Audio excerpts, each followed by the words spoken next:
साथी आपका बहुत बहुत स्वागत है आकाश जीएस रिसर्च सेंटर पर। आज के एपिसोड में हम बात करेंगे Bihar board class 12th English poetry section. एक पोएम है मैकेवेटी द मिस्ट्री कैट, उसकी चर्चा करेंगे। उस पोएम को एक्सप्लेन करेंगे, लाइन बाय लाइन एक्सप्लेन करेंगे। जैसा कि आप जानते हैं मैकेवेटी the mystery cat T.S.. Elliot की एक शानदार कविता है, मार्वेलस पोएम है जो कि टी.एस. इलियट के द्वारा लिखा गया। आप देख सकते हैं पिक्चर में टी.एस. इलियट का पिक्चर देख सकते हैं और इनका इंट्रोडक्शन देखेंगे और पोएम का लाइन बाय लाइन एक्सप्लेनेशंस देखेंगे। यह एक बिल्ली के बारे में एक पोएम है, शानदार पोएम है जो कि टी.एस. इलियट के द्वारा लिखा गया है, थॉमस स्टर्न्स इलियट के द्वारा लिखा गया है। इस पोएम को हम एक्सप्लेन करेंगे। चलिए दोस्तों शुरू करते हैं बिना वक्त गंवाए। अगर आप बीपीएस सीपीजेट इंग्लिश की तैयारी कर रहे हैं तो यह वीडियो आपके लिए विशेषकर बहुत महत्वपूर्ण होगा, या बिहार बोर्ड 12th इंग्लिश की तैयारी कर रहे हैं, 100 मार्क्स के कैंडिडेट हैं, तो आपके लिए यह वीडियो बहुत ही महत्वपूर्ण है। लाइन बाय लाइन एक्सप्लेनेशन करेंगे, समरी देखेंगे और इसके इंट्रोडक्शन को देखेंगे और आखिर में यह पोएम क्यों लिखा गया टी.एस. इलियट के द्वारा, टी.एस. इलियट का उद्देश्य क्या है इस पोएम लिखने का। तो मैकेवेटी the mystery cat, मैकेवेटी the mystery cat, मैकेवेटी एक रहस्यमय बिल्ली, उसके बारे में जो है ये कवि टी.एस. इलियट ने एक पोएम लिखा है एक बिल्ली के बारे में, जो कि एक एक्स्ट्राऑर्डिनरी कैट है। ये एक साधारण बिल्ली की कहानी नहीं है, साधारण बिल्ली पर बना हुआ पोएम नहीं है। यह एक एक्स्ट्राऑर्डिनरी अनकॉमन जो रेयर कैट है उसके बारे में ही ये पोएम लिखा गया है। चलिए, टी.एस. इलियट का पूरा नाम है थॉमस स्टर्न्स इलियट। जैसा कि आप जानते हैं Thomas Stearns Eliot was born in Saint Louis Missouri USA but eventually settled in England. मेरे प्यारे दोस्तों, आपको पता है कि थॉमस स्टर्न्स इलियट का जन्म जो है सेंट लुइस मिसौरी यूएसए में हुआ था, लेकिन अंततः वे इंग्लैंड में बस गए। जन्म तो हुआ यूएसए में, लेकिन अंततः जो है वो कहाँ बस गए, तो वो इंग्लैंड में बस गए। एक क्लासिसिस्ट इन लिटरेचर, साहित्य में एक शास्त्रीय शैली के अनुवर्तक थे। And Anglo Catholic in religion, धर्म से एक एंग्लो कैथोलिक थे। मैं आपको बता दूं कि ही वॉज बोर्न इन 1888, 1888 में जो है उनका जन्म हुआ था। जैसा कि आप जानते हैं कि कई बार एग्जाम में पूछ दिया जाता है कि टी.एस. इलियट का जन्म कब हुआ था, तो आपको याद रखना है दोस्तों 1888 में जो है टी.एस. इलियट का जन्म हुआ था और 1965 में इनकी मृत्यु हो गई थी। एंग्लो कैथोलिक इन रिलीजन, मैं आपको बता दूं कि धर्म से वो एंग्लो कैथोलिक थे। जैसा कि आप जानते हैं कि जॉन डॉन जो थे धर्म से एंटी कैथोलिक थे, और लेकिन धर्म से वो भी कैथोलिक थे, लेकिन वहाँ पर इंग्लैंड में जो है एंटी कैथोलिक चल रहा था, आपको पता है। तो ये जो टी.एस. इलियट जो हैं ये भी कैथोलिक हैं, कैथोलिक धर्म, एंग्लो कैथोलिक धर्म के हैं। एंड रॉयलिस्ट इन पॉलिटिक्स, और राजनीति में एक राजसत्तावादी थे, है ना, राजनीति में एक राज सत्तावादी थे। ही रोज to become one of the greatest poets of 20th century, वह 20वीं शताब्दी के महानतम कवियों में से एक हैं बने। ही कह सकते हैं कि T S. Eliot, Thomas Stearns Eliot जो हैं 20वीं शताब्दी के महानतम कवियों में से एक बने। ही रोज to become one of the greatest poets of the 20th century. आपसे पूछा जा सकता है कि टी.एस. इलियट जो है किस शताब्दी के कवि थे, तो 20th सेंचुरी, 20वीं शताब्दी के कवि थे, सॉरी राइटर थे, ऑथर थे। ही वॉज ऑल्सो पोएट भी कह सकते हैं। He was also a distinguished critic and dramatist, वो विशिष्ट आलोचक और नाटककार भी थे। मतलब ऐसा नहीं है कि सिर्फ वो पोएम ही लिखते थे, उसके अलावा ये नाटक भी लिखते थे, नाटककार भी थे, और जो है विशिष्ट कह सकते हैं डिस्टिंग्विश्ड क्रिटिक थे, विशिष्ट आलोचक थे, आलोचना भी क्या करते थे। He was awarded the Nobel prize for literature in 1948। मैं आपको बता दूं कि टी.एस. इलियट को जो है 1948 में जो है उन्हें जो है साहित्य के लिए नोबेल पुरस्कार दिया गया था। तो याद रखिएगा, पूछा जा सकता है। टोटल 4 लोगों को जो है रेनबो में 4 राइटर को, 4 ऑथर को जो है नोबेल पुरस्कार मिला है, जिसमें से एक है, कौन है, तो टी.एस. इलियट हैं। टी.एस. इलियट को 1948 में नोबेल पुरस्कार मिला साहित्य के लिए। तो आपको एग्जाम में पूछा जा सकता है कि टी.एस. इलियट को कब नोबेल पुरस्कार मिला, तो 1948 में, और किस चीज़ के लिए जो है टी.एस. इलियट को नोबेल पुरस्कार दिया गया था, तो वो साहित्य के लिए दिया गया था। His best known poems are the Waste Land, Ash Wednesday and 4 Quartets. मैं आपको बता दूं उनकी सबसे प्रसिद्ध कविताएं जो हैं वो कौन कौन सी है? द वेस्टलैंड है, बहुत ही फेमस पोएम है, फेमस जो है कृति है वेस्टलैंड। एस वेंसडे हैं, और 4 क्वार्टेट्स जो है इनकी बहुत ही शानदार जो है वर्क हैं, किनके फेमस पोएम हैं, इनके द्वारा जो कि लिखा गया है टी.एस. एलियट के द्वारा।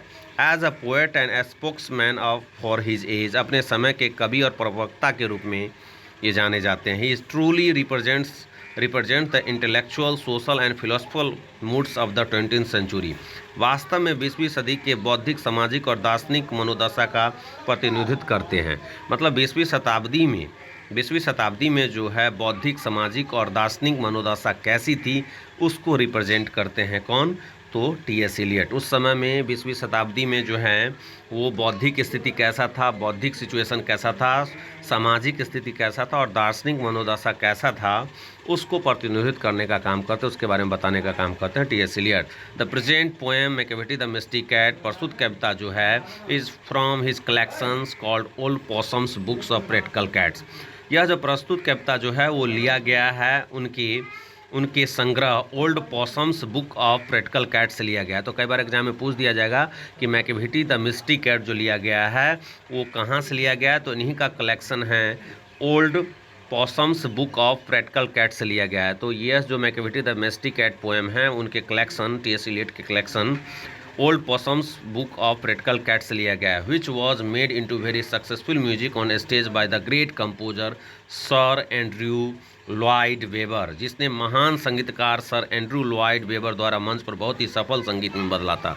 मतलब इस पोएम को जो है संगीतकार जो थे एंड्रयू लॉयड वेबर, उन्होंने जो है बहुत ही सफल तरीके से इसे संगीत में बदलने का काम किया था। एक प्रकार से गीत ही है एक ये जो है मैकियावेली द मिस्टिक कैट।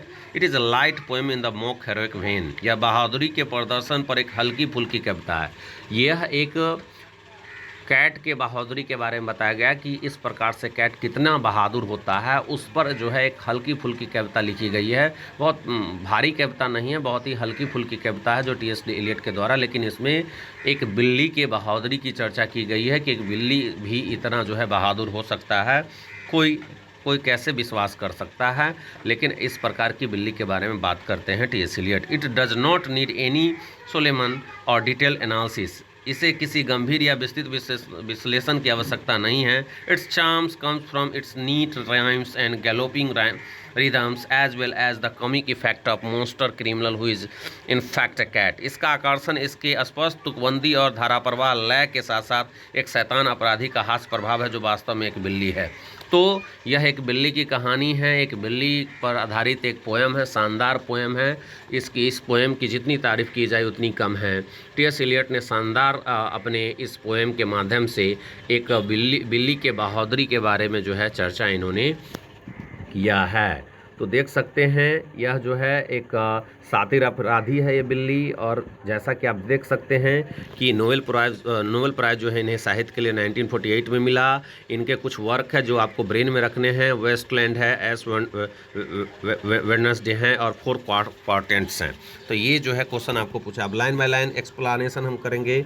देखिएगा दोस्तों, ज़रूर कमेंट करेंगे, लाइक करेंगे और शेयर करेंगे। चलिए शुरू करते हैं इस पोएम्स के लाइन को। Machiavelli is a mystery cat, he is called the hide and पॉ। Machiavelli is the mystery cat, he is called the hide and पॉ, for he is the master criminal who can डिफे the law. He is the bafflement of Scotland Yard. The flying squad disappear, for when they reach the scene of crime, Macavity is not there. Macavity एक रहस्यमय बिल्ली है। उसे छुपा रुस्तम कहा जाता है, उसे गुप्त पंजा वाला कहा जाता है, क्योंकि वह माहिर अपराधी है जो कानून को भी चुनौती दे सकता है। वह स्कॉटलैंड यार्ड के लिए उलझन है, फ्लाइंग स्क्वाड के लिए निराशा है, क्योंकि जब वे उन्हें ढूंढने के लिए मौका वारदात पर पहुंचते हैं, मैकियावेली वहां नहीं होती है। जब वह घटने को अंजाम दे देता है और वहां पर पुलिस उसे ढूंढने के लिए पहुंचती है तो मौके वारदात पर वो मैकियावेली वहां नहीं होता है। Macavity, there is no one like Macavity. Macavity, there is no one like Macavity.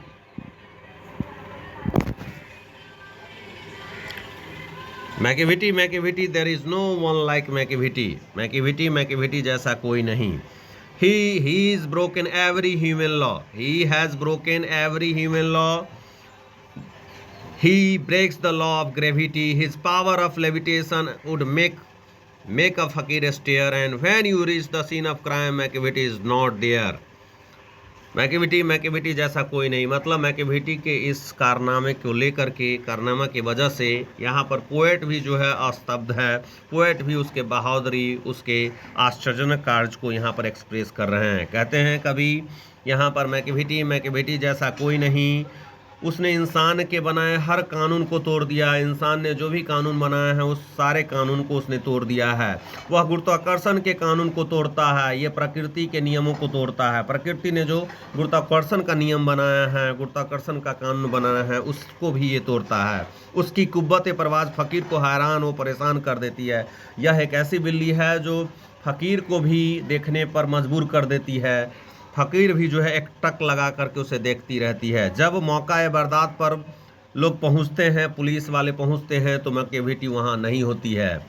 Macavity जैसा कोई भी नहीं। Macavity when you reach the scene of crime, Macavity is not there. जब भी लोग वहां पर पहुंचते हैं, वारदात पहुंचते हैं, तो मैकेविटी वहां पर नहीं होता। चाहे You may seek him in the basement, you may look up in the air. You may seek him in the basement, you may look up in the air. But I tell you once and once again, Macavity is not there. चाहे तुम ढूंढ सकते हो उसे तहखाने में, चाहे तुम देख सकते हो उसे आसमान में, लेकिन मैं तुम्हें एक बार फिर से बताता हूँ कि मैकेविटी वहाँ नहीं है। चाहे तुम ढूंढ सकते हो उसे तहखाने में, चाहे तुम देख सकते हो आसमान में, लेकिन मैं तुम्हें एक बार फिर से बताता हूँ मैकेविटी वहाँ नहीं है। Macavity is a ginger cat. He is very tall and thin. You would know him if you saw him, for his eyes are sunken in, his brow is deeply lined with thought, his head is highly domed. His coat is dusty from neglect, his whiskers are unkempt, he sways his head from side to side with movements like a snake, and when you think he is half asleep, he is always wide awake. Macavity एक भूरी बिल्ली है। वो बहुत लंबी और पतली है। उसे तुम जान जाओगे अगर तुम उसे देखोगे, क्योंकि उसका आँख अंदर की तरह धंसा हुआ है, उसका भौं जो है गहरे ख्याल में तना है, उसका सिर गुंबद के आकार का है, उसका बाल लापरवाही के कारण धूल से भरा हुआ है, उसका गलमुच्छा बिखरा हुआ है। वह एक छोर से दूसरे छोर तक अपने सर को सांप की गति से हिलाता डुलाता है। और जब तुम सोचते हो कि वह आधी नींद में है, तो वो हमेशा जागता रहता है। जब तुम सोचते हो कि वह आधी नींद में है, तो हमेशा जागता रहता है। देखिए दोस्तों, इस पोएम के लाइंस के जरिए कवि मैकेविटी के बहादुरी का चर्चा करते हैं, मैकेविटी के शरीर का वर्णन करते हैं, उसके अपीयरेंस का वर्णन कर रहे हैं, वो कैसा दिखता है उसका वर्णन कवि कर रहे हैं।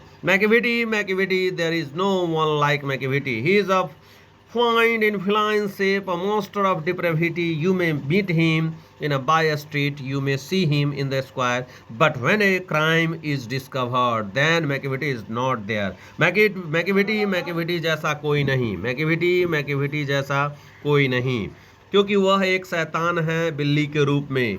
वह एक राक्षस है, भ्रष्टता का राक्षस है, वो करप्शन का राक्षस है, वह शैतान है। बिल्ली के रूप में वो शैतान है। वो बिल्ली मामूली बिल्ली नहीं है, बिल्ली के रूप में शैतान है।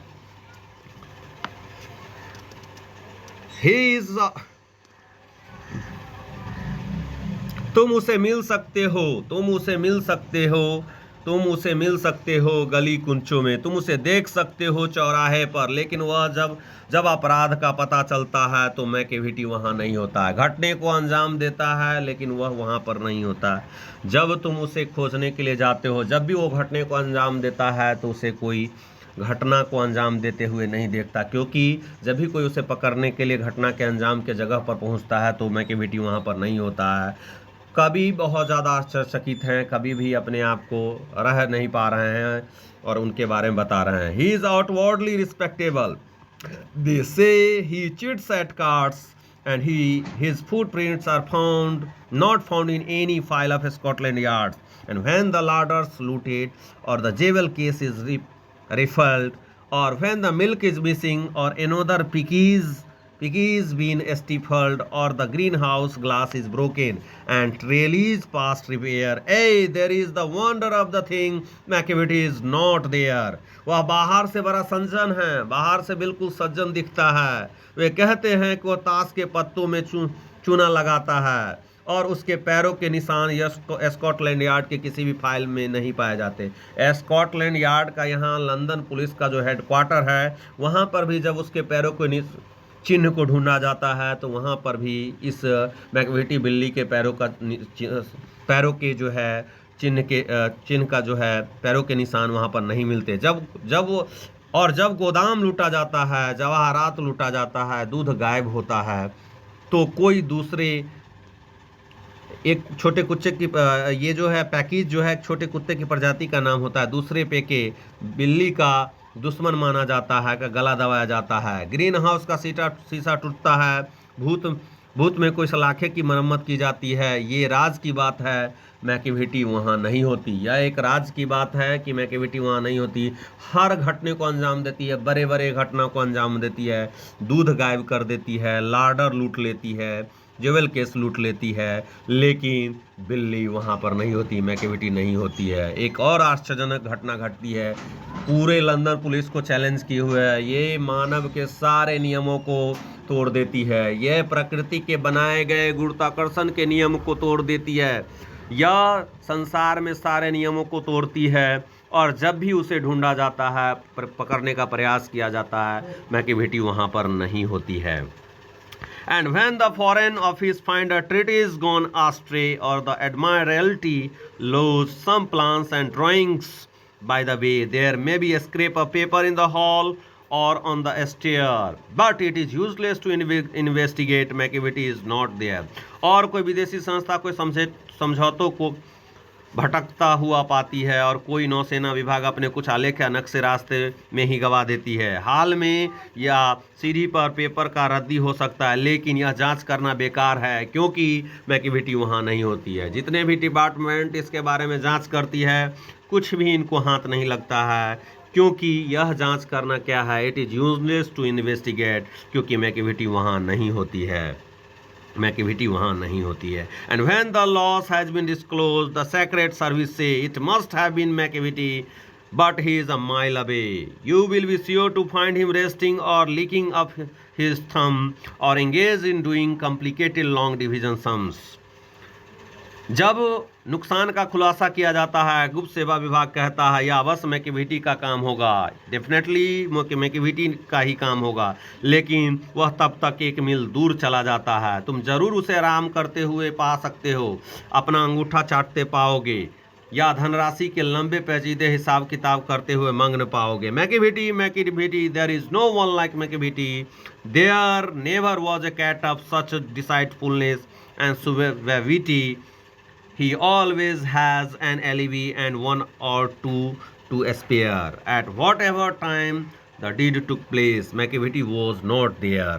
मैकविटी जैसा कोई नहीं, ऐसी धोखेबाज और सीधी बिल्ली कभी नहीं थी। बच निकलने का हमेशा उसके पास एक या दो बहाना होता है, किसी भी प्रकार से वो बच निकलता ही था, घटने को अंजाम दे देता था, लेकिन वो घटने स्थल पर नहीं पाया जाता था, क्योंकि उसे करने का प्रयास किया जाता था, लेकिन वो वहाँ पर नहीं होता था। मतलब लंदन पुलिस के लिए एक चिंता का विषय बन गया था, इंग्लैंड के लिए एक चिंता का विषय बन गया था, क्योंकि जितने भी घटने को अंजाम देता था, हर एक घटने में हाथ जो है बिल्ली का ही होता था, मैकविटी का होता था, लेकिन बिल्ली वहाँ पर नहीं होती थी। हमेशा उसके पास बहाना होता था, किसी काम को भी किसी समय भी काम को अंजाम दिया गया हो, मैकविटी वहाँ नहीं होता था। And they say that all the cats whose wicked डेड्स are widely known. I might mention मुंगोजेरी, I might mention ग्रीडल bone are nothing more than agents for the cat who all the time just controls there operations the Napoleon of crime. और वे कहते हैं कि सभी बिल्लियां जिनके दुष्ट कर्म व्यापक रूप से ज्ञात हैं, वो मैं मुनगोजेरी का उल्लेख कर सकता हूँ, मैं ग्रेडल बोल का उल्लेख कर सकता हूँ। ये सब मैकेवेटी बिल्ली के ये हर समय काम करने वाले एजेंट से ज़्यादा कुछ नहीं है, बस अपने परिचालनों को नियंत्रित करता है। अपराध का नेपोलियन इसे कवि ने जो है अपराध का नेपोलियन कहा है, किसको? तो मैकेवेटी। तो यह जो पोएम आपने सुना एक मैकेवेटी बिल्ली का जो कारनामा है उसको बताया गया है टी.एस. इलियट के द्वारा। तो इसका समरी हम देखने का प्रयास करते हैं। समरी क्या है? The poem मैकेवेटी the Misty cat is composed bye T.S.. Elliot. Kavita मैकेवेटी the Misty cat T.S.. Elliot के द्वारा रचित है। दिस पोएम इज ह्यूमरस, यह हास्यपूर्ण कविता है। The poet describes the मिस्चीव्स of his cat in a mock heroic वे। कवि अपनी एक बिल्ली की शरारत का वर्णन वीरकाई विदेव तरीके से करता है, उसके वीरता का चर्चा साधारण तरीके से करता है। Tells us that this cat मैकेवेटी is a tall thin and very clever cat. वो हमें बताते हैं कि यह बिल्ली मैकेवेटी एक लंबी पतली और बहुत चालाक बिल्ली है, ये मामूली बिल्ली नहीं है।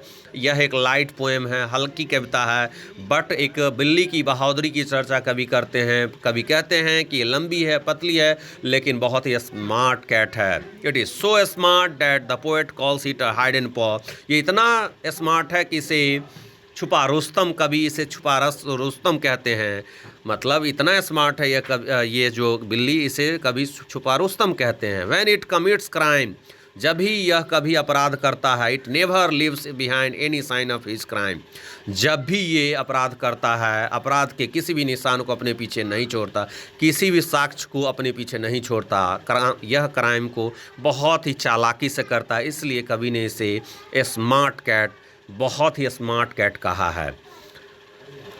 So it is never cot red handed by anyone, इसलिए यह कभी भी किसी के द्वारा रंगे हाथ नहीं पकड़ा जाता। यह ऐसी बिल्ली है जो कभी भी किसी के द्वारा जो है रंगे हाथ नहीं पकड़ा जाता। It goes everywhere within our reach but nobody knows its activity. यह हमारी पहुंच के भीतर हर जगह जाता है, लेकिन कोई भी इसकी गतिविधि को नहीं जानता। इट चीट्स पीपल, यह लोगों को धोखा देता है। wherever it goes, it tries to steal something, जहाँ भी यह जाता है यह कुछ चोरी करने की कोशिश करता है। It steals meat away from the meat safe, यह मांस के सुरक्षित डिब्बे से चुरा लेता है। Drink milk and runs away, दूध पी लेता है और भाग जाता है। It is not suppose to be an ordinary criminal but it is a master criminal which cheat both human laws as well as natural law. यह एक सामान्य अपराधी नहीं माना जाता है, लेकिन यह एक मास्टर अपराधी है, अपराधियों का सरदार है ये, जो मानव के कानूनों के साथ प्रकृति के द्वारा बनाए गए नियमों को भी ताक पर रखता है, उसको भी धोखा दे देता है। It always commits crime but nobody catches it, यह हमेशा अपराध करता है लेकिन कोई भी इसे पकड़ता नहीं। This is why the poet calls the mystery cat, यही कारण है कि कवि इसे रहस्यमय बिल्ली कहता है। Thank you very much, do subscribe to my channel. Thank you दोस्तों।